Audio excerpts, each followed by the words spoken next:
মৰমৰ ছাত্ৰ ছাত্ৰীসকল, আজি আমি দশম শ্ৰেণীৰ প্ৰথম অধ্যায় বাস্তৱ সংখ্যাৰ অনুশীলনী 1.1ৰ 2 নম্বৰ প্ৰশ্নৰ পৰা আলোচনা কৰিম। 2 নম্বৰ প্ৰশ্ন, দেখুওৱা যে যিকোনো যোগাত্মক অযুগ্ম অখণ্ড সংখ্যাই 6 কিউব প্লাছ 1 বা 6 কিউব প্লাছ 3 বা 6 কিউব প্লাছ 5 আৰ্হিৰ, য'ত কিউ এটা যিকোনো অখণ্ড সংখ্যা।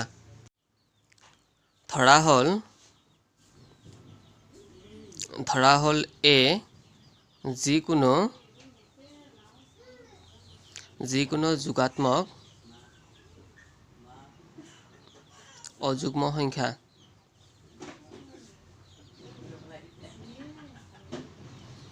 ধৰা হ'ল এ যিকোনো যোগাত্মক অযুগ্ম সংখ্যা। এক 6ৰে হৰণ কৰিলে ধৰা হ'ল কিউ মানে ভাগফল আৰু আৰ মানে ভাগশেষ। ইয়াত আমি 6ৰে হৰণ কৰিম, কিয়নো ইয়াতে 6 কিউব প্লাছ আছে আৰু 1 আছে, ইয়াতে 6 আছে, সেইবাবে আমি 6ৰে হৰণ কৰিম।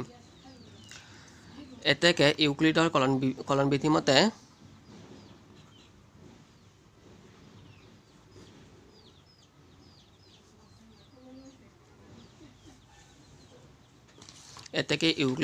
বিধি মতে a equal to 6 cube plus r, ইয়াক আমি 1 নম্বৰ সমীকৰণ বুলি দিলোঁ, য'ত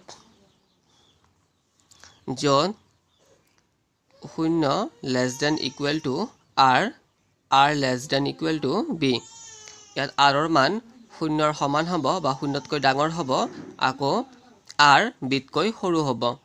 ইয়াতে বি অৰ্থাৎ ভাজক আছে 6, গতিকে আৰৰ মান 0ৰ পৰা 5লৈকে হ'ব, বিতকৈ সৰু অৰ্থাৎ 6তকৈ সৰু হ'ব।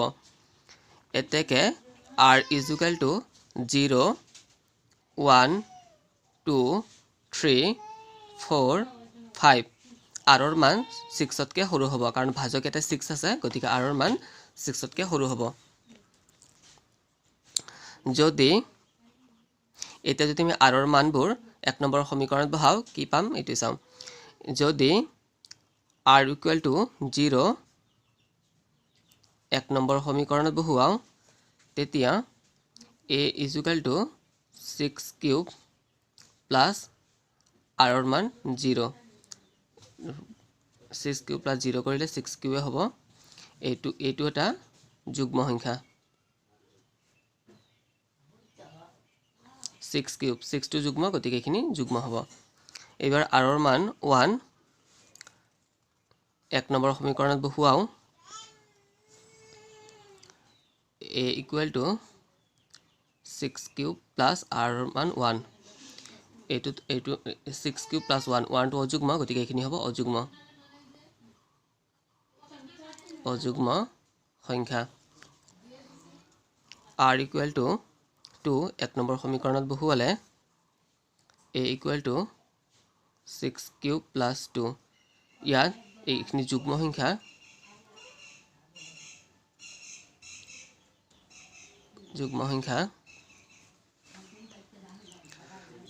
আৰ ইকুৱেল টু 3, এবাৰ আৰৰ মান আমি 3 বহুৱাম, a equal to 6 cube plus 3। ইয়াত 3টো অযুগ্ম, গতিকে এইখিনি অযুগ্ম সংখ্যা।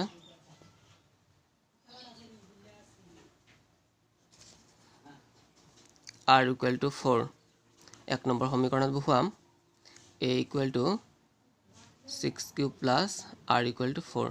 4টো যুগ্ম, গতিকে এইখিনি যুগ্ম সংখ্যা।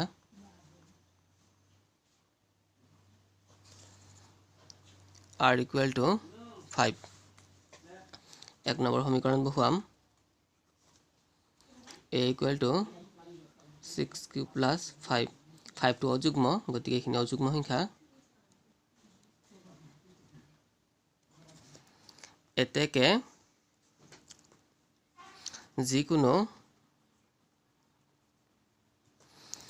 যিকোনো যোগাত্মক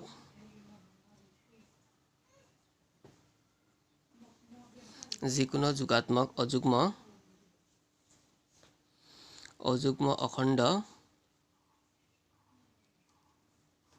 অখণ্ড সংখ্যাই 6 cube plus 1 6 cube plus 3 6 cube plus 5 আৰ্হিৰ ইয়াত 6 কিউব প্লাস 1 অযুগ্ম 6 কিউব প্লাস 3 অযুগ্ম 6 কিউব প্লাস 5 অযুগ্ম গতিকে যিকোনো যোগাত্মক অযুগ্ম অখণ্ড সংখ্যাই 6 cube plus 1 6 cube plus 3 6 cube plus 5 আৰ্হিৰ 3 নম্বৰ 616 সদস্যৰ এটা সৈন্যবাহিনীৰ গোটে 32 জনীয়া এটা সেনাদলৰ পিছে পিছে কদম খোজ কাঢ়ি যাবলগীয়া হ'ল দুয়োটা দলেই একে সমান সংখ্যক স্তম্ভত কদম খোজ কাঢ়িবলগীয়া হ'ল তেওঁলোকে খোজ কাঢ়িবলগীয়া স্তম্ভৰ উচ্চতম সংখ্যা কি হ'ব প্ৰথমে আমি 616 আৰু 32ৰ গসাগু উলিয়াম 616 আৰু 32ৰ 616 টো ডাঙৰ 616 greater than 32 এবাৰ 616 ক 32 ৰে হৰণ কৰিম 616 ক 32 ৰে হৰণ কৰিলে এবাৰ দিলে 32 9 2 6 9 বাৰ দিলে 288 এইখিনিকে আমি সজাই লিখো 616 equal to 32 into 19 plus 8 আমি ভাগহে শূন্য নোপোৱালৈকে হৰণ কৰিম এবাৰ এই দুটা সংখ্যা হৰণ কৰিব লাগিব 32ক 8 ৰে হৰণ কৰিলে 4 বাৰ 32 ভাগে শূন্য পাইছো 32 8 4 গুণ 32 প্লাস 0 ইয়াত ভাগে শূন্য আৰু ভাজক 8 এতেকে 616 আৰু 32ৰ গসাউ 8 এতেকে খোজ কাঢ়িব লগীয়া